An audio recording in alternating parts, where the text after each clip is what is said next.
सभी को जय मसीह। मैं आशीष कुमार मसीह प्रभु यीशु मसीह के मीठे और मधुर नाम में आप सभी लोगों का स्वागत करते हैं और उम्मीद करते हैं कि आप सारे लोग बहुत अच्छे होंगे और परमेश्वर की महिमा में निरंतर बढ़े रहेंगे। दोस्तों, आज हम आप लोगों को एक ऐसे पास्टर के विषय में बताने वाले हैं जो पास्टर एक गांव में क्या करता था, प्रचार करने के लिए जाता था। और जब वो गांव में प्रचार करने के लिए जाता था तो उसे क्या होता कि कई जंगलों से और कई नदियों से होकर गुजर के जाना पड़ता था उस गांव में। और एक बार की बात है कि जब वो पास्टर अपने घर से निकला उस गांव में जाने के लिए, तब क्या हुआ कि जब वो रास्ते में जा रहा था तब क्या हुआ कि उस रास्ते में बहुत सारे चोर भी होते थे जो क्या करते थे कि आने जाने वाले लोगों को क्या कर लेते थे, लूटते थे। और जब क्या हुआ कि वो पास्टर जा रहा था तब क्या हुआ कि उसके पास एक थैला था और थैले में कहते बाइबल थी और बहुत सारी भजन की पुस्तकें थी। और जब उन चोरों ने देखा कि एक आदमी जा रहा है तब उन लोगों ने सोचा कि इसके पास बहुत सारी धन होगा। और बहुत सारा धन होने के कारण उनकी सोच में जो था, उन लोगों ने क्या किया, उस पास्टर के पास वो लोग आए।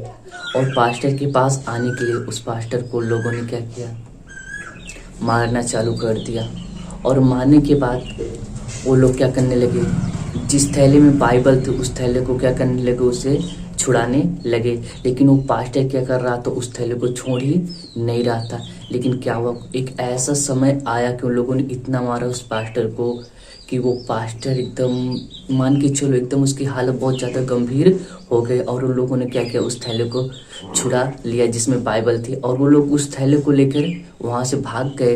लेकिन क्या हुआ कि वो पास्टर किसी तरह से उठा और उठने के बाद क्या हुआ कि किसी तरह से वो जहाँ पे प्रभु यीशु मसीह के सुसमाचार को लेके जा रहा था, जहाँ पे सभाएं लगती थी, जहाँ पे कलीसिया लगती थी, वहाँ पर क्या हुआ, वो पहुंचा। और वहां पे पहुंचने के बाद उसने अपना सारा कुछ हाल कहे सुनाया। और सुनाने के बाद क्या किया, उसने वहां पे जाने के बाद जिस तरह से वो प्रतिदिन महिमा करता था हफ्ते में एक बार, और क्या हुआ कि वो वहां पर गया, जब पहुंचा तो क्या किया, उसने उसी तरह महिमा परमेश्वर को दी। और महिमा देने के बाद क्या हुआ, वो फिर अपने घर को वापस आने के लिए निकला। लेकिन वहाँ के जो लोग थे, वहाँ के जो विश्वासी थे, उन लोगों ने कहा नहीं, आप यहीं पे आप क्या हुई, आज रुक जाइए, आज रात भर रहिए और सुबह होते ही आप चले जाना। लेकिन उस पास्टर ने कहा नहीं, क्योंकि मेरे घर में मेरे छोटे छोटे बच्चे हैं और मेरी बीबी है, मुझे घर पे जाना बहुत ज़रूरी है। और क्या हुआ कि वो पास्टर फिर वहाँ से निकला और निकलने के बाद वो उसी जंगल में पहुँचा जहाँ पे चोरों ने उसकी बाइबल को छुड़ाया था। और क्या हुआ, जब वो वहाँ पर पहुँचा तो उसी जगह पे फिर वो चोर मिले। और मिलने के बाद उस पास्टर के पास आए और कहा, भाई आप केवल एक किताब के लिए हमसे इतनी देर अनेक प्रकार की बातें कर रहे थे और हमको एक थैला नहीं दे रहे थे केवल एक किताब की वजह से। तो उस पास्टर ने कहा, ये किताब नहीं, ये परमेश्वर का वचन है, बल्कि परमेश्वर क्या है, खुद है। और यही समय था कि वो पास्टर उन लोगों को परमेश्वर के विषय में बताता।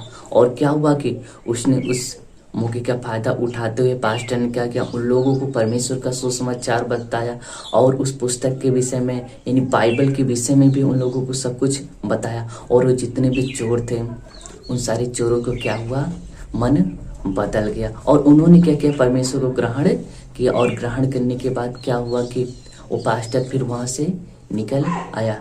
तो मेरे प्रियो, हम लोगों ने आज देखा कि किस तरह से एक पास्टर के द्वारा बहुत सारे चोर लोग क्या हुए, बचाए गए। उसी तरह से कभी कभी हमारे जीवन में कुछ ऐसी घटनाएं घटती हैं, उन घटनाओं के द्वारा क्या करता है, परमेश्वर बहुत सारे लोगों को अपने पास क्या करता है, बुलाता है। और मुझे उम्मीद है कि जिस तरह से इस पास्टर के द्वारा बहुत सारे लोग क्या हुआ कि परमेश्वर के पास आए। आप जितने भी देखने वाले हैं इस वीडियो को, आप सारे लोगों को भी द्वारा बहुत सारे लोग क्या होंगे, बचाए जाएंगे। सिर्फ हमें क्या करना है कि परमेश्वर के वचन में बने रहना है, क्योंकि जब हम परमेश्वर के वचन में बने रहते हैं तब हमारा परमेश्वर हम लोगों के द्वारा किसी न किसी तरह से क्या होता है कि अपने नाम की महिमा लेता है।